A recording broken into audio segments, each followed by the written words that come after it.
part B, or the secondary movements in our training program for day 1. So we're still gonna be doing similar movements, but we're gonna add a little twist to them. So it's going to be 5 push-ups, but the catch is we're actually gonna be doing them to a pace. So it's gonna be 5 seconds down and then explode up. 5 seconds down and explode up. So 5 of those. Then we move on to 10 squats. Same thing, where we're gonna lower ourselves to a 5-second count, then do a quarter squat, and then come back up, and that's 1 rep. So you do 10 of those. Then we're gonna do 5 plyo push-ups, and then we're gonna move on to 10 jumping lunges or plyo lunges. So let's go through each of these movements. Okay guys, so with the 5 push-ups that we're doing, remember we're doing them to a tempo. So this is actually gonna be a little harder than usual, so that's why we're lowering the reps. So we're gonna get into our typical push-up position, and now we're gonna do a 5-second count. So 1, 2, 3, 4, 5, explode up. 1, 2, 3, 4, 5, explode right back up. So that would be 2 reps right there. So we're gonna do 5 of these, and like I said, the tempo of them is gonna add a little bit of that progressive overload or that demand that our body's not used to. Now, if we need to scale this, we would do the same thing where we would come down, drop to the knee, 1, 2, 3, 4, 5, pop up, back down to the knee, and so on, so that we get 5 reps completed to that tempo.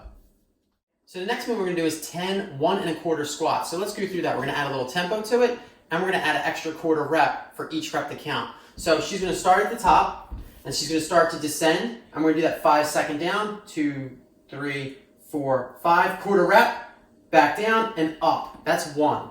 So we're gonna do 10 of those, okay? So now we're doing the plyo push-up, and this is really hard. So we're gonna go through a few variations that you can do to meet you where you are. So first we're gonna get into our normal push-up position if we're doing an RX version. And what we're really gonna do now is we're going to spring up. So Janet's gonna kind of get a little air under her hands. You're gonna do 5 of those, all right? So this is much more explosive. Now if you need to scale that back a little bit, but you still wanna be in a full normal push-up position, I don't know if you've ever seen this, but like where you pretend there's a plate in the center. So Janet's gonna walk over the plate. So she's gonna drop 1, step over, 2, 3. So this adds a little bit of that variety to the programming here and adds a little more explosiveness to the push-up itself. Now if you need to scale this, you will just stay on your knees the whole time. You will not lift off. So you will go down and then walk it over for that next rep.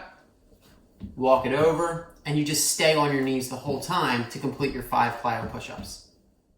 Now to keep in theme with this plyo pace workout that we're doing for this second set of stuff that we're doing, we're going to do 10 jumping lunges. So now instead of regular lunges, we're gonna add a little plyometric or a little explosiveness to them. So we're gonna immediately switch into 1 rep into the next. So Janet will spring up, switching her legs.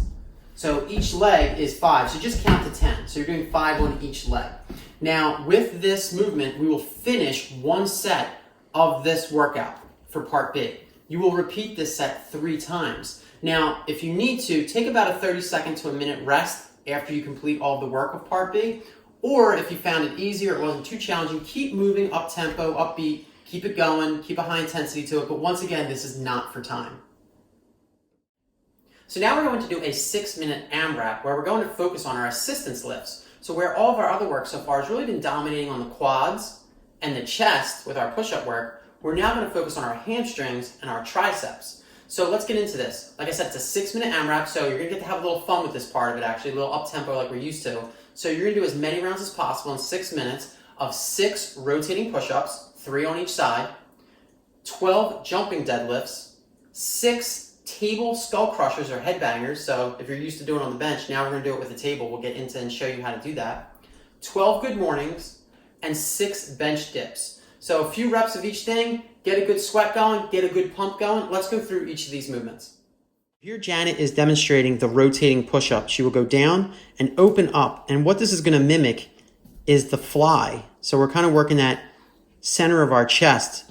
So each time down is a rep. We're doing 6 total, or 3 on each side. Now, if you need to scale, you will drop to your knees and you will stay there as you do the same concept where you rotate up and open that chest up.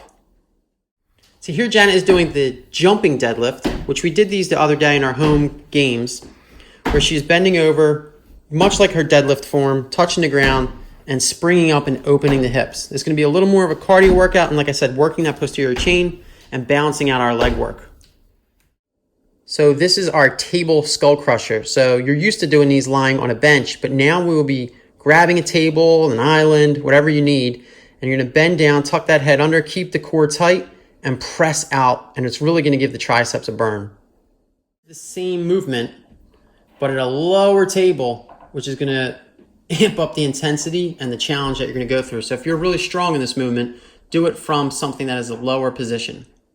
Here Janet is doing the good mornings. She's keeping her legs pretty straight here, driving her butt back. So she's going to feel a lot in her hamstrings and her glutes and her low back.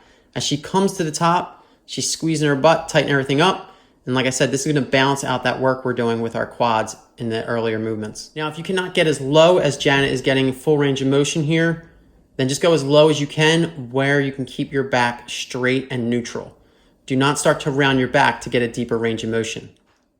And lastly, in the assistance WOD here, we're doing our bench dips. Now, the further you have your legs out, the more it is going to be a challenge. And if you need to scale this, bring your feet in almost to like 90 degrees and support your weight and do your dip. And really try and drop straight down there into the tricep. So that is part A, B, and C of our strength program for day one. Now, each day that we do our strength on Monday, Wednesdays, and Fridays, we're going to follow that format where we have A, B, and C, where the C part hits you with a little intensity, almost like a mini WOD. Now, if you find any of it to be too much, maybe just skip one of the components. Maybe skip part B if needed, if you're finding that you're too fatigued after section A.